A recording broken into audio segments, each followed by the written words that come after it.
नमस्कार, स्वागत है आपका हमारे चैनल पर। मैं हूं आपके साथ शिप्रा सैनी। उत्तर प्रदेश का सियासी दंगल लगातार जारी है। 5 चरण का मतदान हो चुका है और 5वें चरण में प्रतापगढ़ की कुंडा सीट हाई प्रोफाइल सीट थी जिस पर मतदान हुआ। वहां से जनसत्ता दल के राष्ट्रीय अध्यक्ष राजा भैया और साथ ही समाजवादी पार्टी से गुलशन यादव चुनावी मैदान में थे। दरअसल कुंडा विधानसभा सीट जो है वो राजा भैया का गढ़ है, तो ऐसे में समाजवादी पार्टी ने उनके गढ़ में सेंध लगाने की कोशिश की और समाजवादी पार्टी के राष्ट्रीय अध्यक्ष अखिलेश यादव की ओर से राजा भैया को चुनौती देते हुए ये कहा गया था कि कुंडा में इस बार समाजवादी पार्टी कुंडी लगाकर रहेगी। लेकिन उनके इस बयान पर राजनीति खूब हुई और उसके बाद 5वें चरण में इस सीट पर मतदान हुए। लेकिन मतदान के दौरान भी समाजवादी पार्टी ने राजा भैया और उनके कार्यकर्ताओं पर कई गंभीर आरोप लगाए। आपको बता दें, 5वें चरण के मतदान के दौरान समाजवादी पार्टी ने चुनाव आयोग में शिकायत दर्ज कराई है, जिसमें आरोप ये लगाया गया है कि जनसत्ता दल के राष्ट्रीय अध्यक्ष रघुराज प्रताप सिंह यानी राजा भैया और उनके कार्यकर्ताओं ने बूथ पर कब्जा कर लिया। मतदान के दौरान मतदाताओं को डराने और धमकाने का काम किया गया। इस तरीके से ये शिकायत जो है ये चुनाव आयोग से की गई है। तमाम गंभीर आरोप लगाए गए हैं और सिर्फ इतना ही नहीं, आपको ये भी बता दें कि रघुराज प्रताप सिंह यानी राजा भैया के खिलाफ समाजवादी पार्टी के एक बूथ एजेंट ने मुकदमा भी दर्ज कराया है। कुंडा थाने में दर्ज एफआईआर में सपा एजेंट ने राजा भैया पर जाति सूचक गाली और जान से मारने की धमकी का आरोप लगाया है।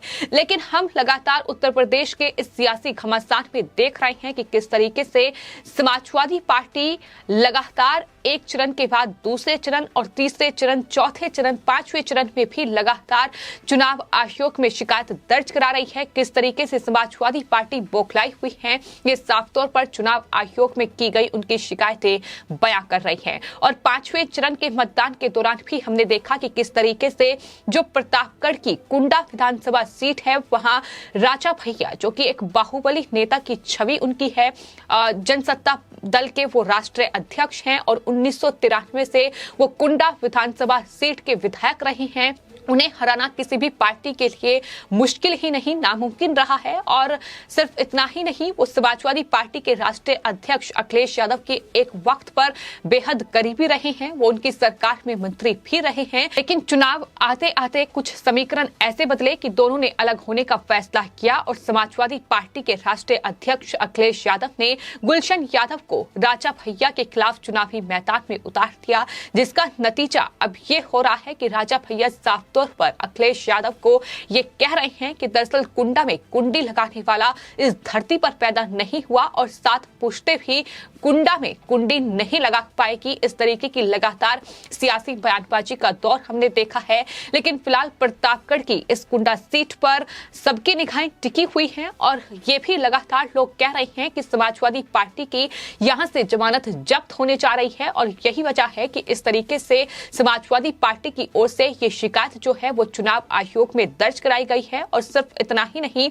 आपको ये बता दें कि इसके अलावा समाजवादी पार्टी के जो पोलिंग एजेंट हैं उन्होंने भी राजा भैया के खिलाफ मुकदमा दर्ज कराया है, जिसके बाद उत्तर प्रदेश की सियासी सरगर्मी तेज हो गई है। खासतौर पर बात अगर कुंडा विधानसभा क्षेत्र की जाए, प्रतापगढ़ की जाए, तो वहां लगातार राजनीतिक सरगर्मियां बनी हुई हैं, क्योंकि राजा भैया के खिलाफ ये समाजवादी पार्टी के पोलिंग एजेंट ने मुकदमा दर्ज कराया है और कुंडा थाने में जो एफआईआर दर्ज कराई गई है उसमें सपा एजेंट ने ये आरोप लगाया है कि दरअसल राजा भैया ने जाति सूचक गाली का इस्तेमाल किया, जान से मारने की धमकी का आरोप लगाया गया है। बता दें कि राजा भैया के अलावा 17 और लोग हैं जिन पर ये मुकदमा जो है वो दर्ज कराया गया है, उन्हें आरोपी इस पूरे मामले में बनाया गया है। तो कुंडा से समाजवादी पार्टी के जो उम्मीदवार थे वो गुलशन यादव उम्मीदवार थे और रविवार को इन तमाम सीटों पर वोटिंग हुई है।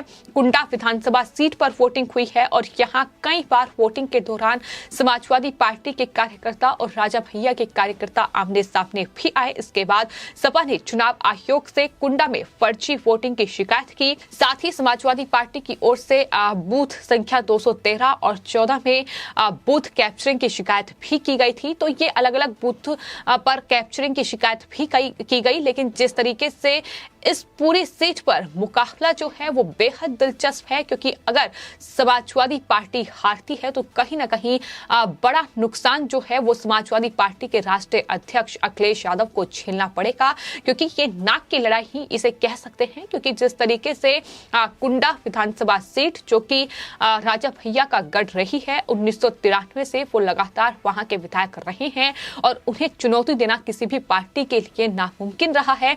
लेकिन जिस तरीके से समाजवादी पार्टी ने उनके खिलाफ ये उम्मीदवार उतारा, कहीं ना कहीं उसके बाद हमने देखा कि किस तरीके से सियासी बयानबाजी का दौर चला। अखिलेश यादव ने राजा भैया को उनके ही गढ़ में जाकर चुनौती दे डाली, तो वहीं राजा भैया ने पलटवार करते हुए ये कहा था कि कुंडा में कुंडी लगाने वाला इस धरती पर पैदा नहीं हुआ। और साथ ही ये भी साफ तौर पर कहा गया था कि 11 मार्च को हिसाब किताब होगा कि आखिर कौन कुंडा में कुंडी लगा सकता है और कौन नहीं। लेकिन इसके अलावा जिस तरीके से 5वें चरण का ये मतदान हुआ है और इस दौरान भी समाजवादी पार्टी की चुनाव आयोग में जो शिकायत करने का सिलसिला है वो जारी रहा है। आखिर क्या हार के डर से समाजवादी पार्टी इस तरीके से चुनाव आयोग में शिकायत दर्ज करा रही है, ये सबसे बड़ा सवाल बना हुआ है। क्योंकि उत्तर प्रदेश में बाकी पार्टियां भी चुनाव लड़ रही हैं, लेकिन इतनी शिकायतें किसी भी पार्टी की ओर से दर्ज नहीं कराई गई है। जिस तरीके से समाजवादी पार्टी लगातार शिकायतों का अंबार जो है वो चुनाव आयोग में लगा रही है। और इसी कड़ी में समाजवादी पार्टी के एक प्रतिनिधि मंडल ने लखनऊ में चुनाव आयोग से शिकायत करते हुए ये आरोप लगाया है कि उत्तर प्रदेश की कुंडा विधानसभा सीट पर मतदान को प्रभावित किया जा रहा है। कुंडा के स्थानीय विधायक राजा भैया पर आरोप लगाते हुए ये कहा गया, पार्टी प्रदेश अध्यक्ष जो हैं सपा के नरेश उत्तम, उन्होंने कहा कि कुंडा के बूथों पर कब्जा किया गया है। चुनाव आयोग ने इस मामले की जांच की बात भी कही है हालांकि, लेकिन सवाल यही है कि जिस तरीके से ये पूरा उत्तर प्रदेश का सियासी दंगल जारी है और जिस तरीके से समाजवादी पार्टी की मुश्किलें लगातार बढ़ रही हैं, क्योंकि जनता का जो रुख है कहीं ना कहीं वो समाजवादी पार्टी के लिए मुश्किलें खड़ी कर रहा है। और ये तो खुद समाजवादी पार्टी भी मान चुकी है कि समाजवादी पार्टी के जो बाकी नेता हैं वो कहीं ना कहीं इन चुनावों में उनके लिए बड़ी चुनौती बने हुए हैं। क्योंकि समाजवादी पार्टी ने जिस तरीके से तुष्टीकरण की राजनीति की है, जिस तरीके से अल्पसंख्यक वोट बैंक को साधने के लिए उन्होंने सनातन धर्म का अपमान किया है, उन्होंने भगवे का अपमान किया है, तमाम ऐसी बयानबाजी की गई है जिससे कहीं ना कहीं वोटर्स जो हैं, मतदाता जो है वो खासा नाराज है। फिर चाहे मुद्दा राम मंदिर का हो, चाहे फिर मुद्दा भगवा के अपमान का हो, या जिस तरीके से अखिलेश यादव लगातार जिन्ना और पाकिस्तान आतंकवाद का गुणगान कर रहे हैं, उसका भी खामियाजा उत्तर प्रदेश के इस सियासी दंगल में समाजवादी पार्टी को भुगतना पड़ सकता है। और सबसे बड़ी बात यह है कि समाजवादी पार्टी ने उत्तर प्रदेश विधानसभा चुनाव 2022 में जिस तरीके से अपने ही नेताओं को नाराज किया है, कहीं ना कहीं जो पार्टी के वरिष्ठ नेता थे उनका टिकट काटा गया है और तमाम जो दागी नेता हैं उन्हें टिकट दिया गया है। तमाम पश्चिमी उत्तर प्रदेश से लेकर पूर्वांचल तक ऐसी कई सीटें हैं जहां पर दागी नेताओं को टिकट बांटा गया है, ताकि ये दागी नेता और उनके जो कार्यकर्ता हैं वो जनता को डराकर धमकाकर किसी तरीके से वोट हासिल कर सके।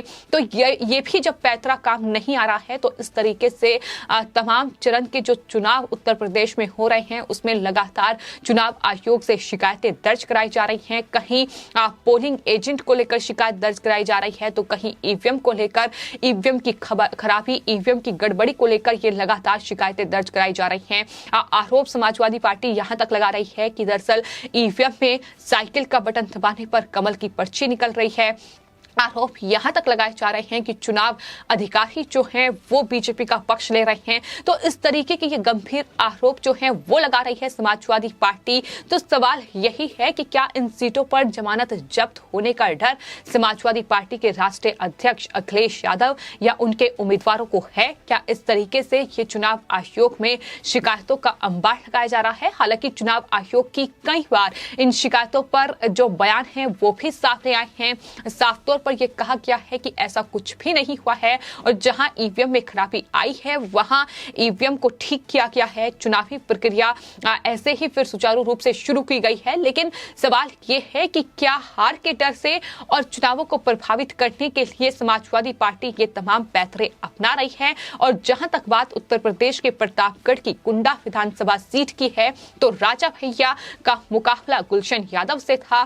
सपा के उम्मीदवार हैं गुलशन यादव, लेकिन कहीं ना कहीं जिस तरीके से कुंडा विधानसभा क्षेत्र जो कि बाहुबली राजा भैया का गढ़ है, तो ऐसे में वहां चुनौती देना जाहिर तौर पर अखिलेश यादव के लिए बड़ी चुनौती था। और अब सवाल यही है कि क्या जमानत जब्त होने के डर से समाजवादी पार्टी ने इस तरीके से इलेक्शन कमीशन से ये शिकायत की है या फिर उनके पोलिंग एजेंट ने जिस तरीके से तमाम आरोप लगाए हैं मतदाताओं को धमकाने का और पोलिंग बूथ पर कब्जा करने का, क्या यही वजह है कि ये तमाम आरोप मढ़े जा रहे हैं। हालांकि चुनावी नतीजा क्या होगा ये 10 मार्च को सामने आएगा कि आखिर कुंडा विधानसभा सीट पर राजा भैया का वर्चस्व कायम रहता है या फिर समाजवादी पार्टी उस गढ़ में सेंध लगाती है। फिलहाल आपकी इस पूरे मामले पर क्या राय है हमें कमेंट बॉक्स में जरूर लिखें और चैनल को सब्सक्राइब करें। धन्यवाद।